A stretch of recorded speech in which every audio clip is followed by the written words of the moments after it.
The tradition of painting nails is not a recent practice in the history of mankind.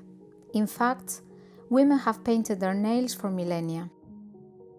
But as early as 3200 BC, warriors in Babylon were painting their nails and getting manicures, in addition to fixing their hair before going to battle. Besides that, they also used to color their lips to match their nails. For this they used coal, and the colors they used were a symbol of their class. For example, the highest considered color was black, green being designated to the lower ranks. The Chinese are often credited with creating the first nail polish in 3000 BC. The women soaked their nails in a combination of egg white, gelatin, beeswax, and flower petal dyes. Roses and orchids will be the most popular. The result was bright reddish pink tinted nails. Long colored nails, usually accompanied by highly decorative nail protectors, created from sheets of hammer brass and inlaid with semi-precious stones, were an indication of wealth and social status. The assumption was that you couldn't possibly have such ornaments if you belonged to a lower class. During certain dynasties, the lower classes could wear pale colors, but wearing the color of royalty was punishable by death. So basically, if you were caught wearing the wrong nail color outside of your class, you will be in serious trouble. Cosmetics were also very important to the ancient Egyptians and were used by both men and women. Frescoes discovered in ancient Egyptian temples illustrating daily life revealed that men often wore makeup. In fact, it is almost impossible to find a portrait of an Egyptian whose eyes are not decorated.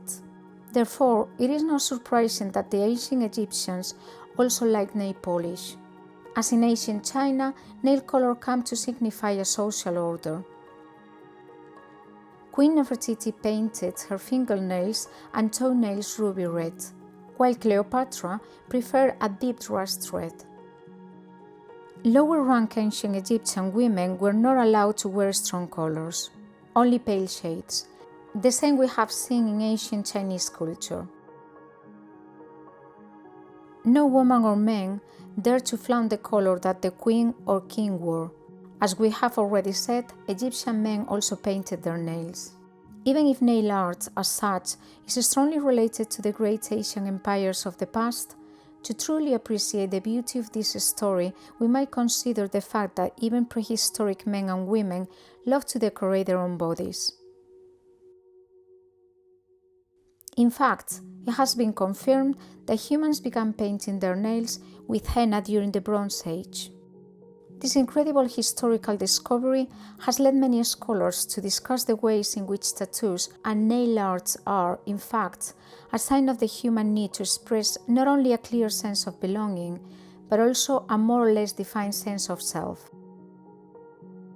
The importance that nail polish came to assume in these civilizations is quite remarkable.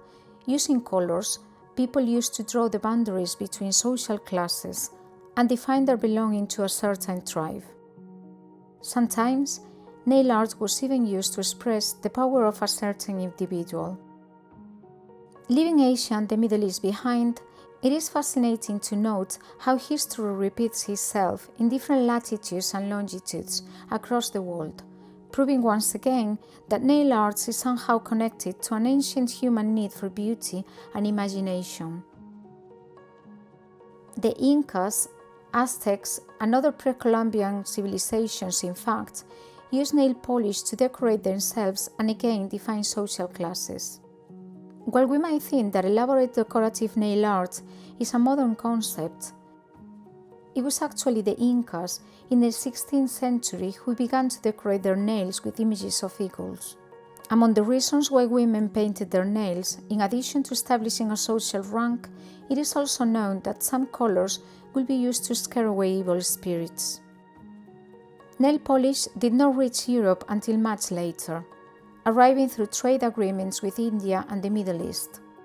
The practice appears to have been so prevalent in Cromwell's time that Cromwell himself denounced it and prohibited it. It was later recovered at the time of Restoration, but was later banned again. Apparently, Queen Victoria was not impressed with this practice, and women of the time lost the color in their nails once more. Nail decoration was still very much associated with the wealthy at this stage, until the first nail salon was opened in the late 19th century in Paris.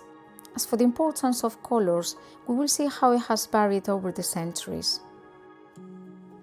We remember how members of the Ming dynasty sported crimson nails with long extensions, while Egyptian queens Nefertiti and Cleopatra were famous for wearing red nails.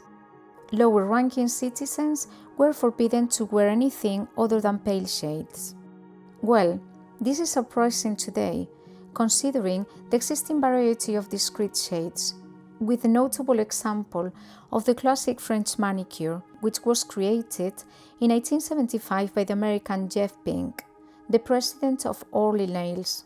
This manicure has been associated with the elite social circles of the Wasps and Chelseaites. That said, the style later caught on with the Essex bunch and was once again frowned upon. The modern manicure we all know appeared in the 1920s, thanks to Michel Menard, who brought back the tradition of red and pink nail polish. The moon manicure was the first protagonist of modern fashion. However, as soon as new types of nail lacquers were invented, a revolution began. Colors became the central character of nail art, and moon manicure soon went out of style, or at least for now. In 1834, a dentist named Maxwell Lapo created the first false nail. Unaware of the impact his brilliant idea will have on the entire fashion industry. However, it wasn't until the 50s that acrylic came onto the scene, thanks to another dentist, Frederick Slack, who began using acrylic to repair broken nails. The Cultural Revolution of the 60s was welcomed by the world of nail artists, who quickly adopted bright, natural colors inspired by both the hippie movement and pop art. The square nail, very fashionable in the 70s, was born thanks to Jeff Pink, as we said, responsible for some of the most important discoveries in the world of nail reconstruction. From this moment on, the use of false nails, constructed from a number of different materials and colors, became more and more common. Nail art entered a new era. Glitters, crystals, fabrics, shiny powders, plastics. Today, nail art has no limits.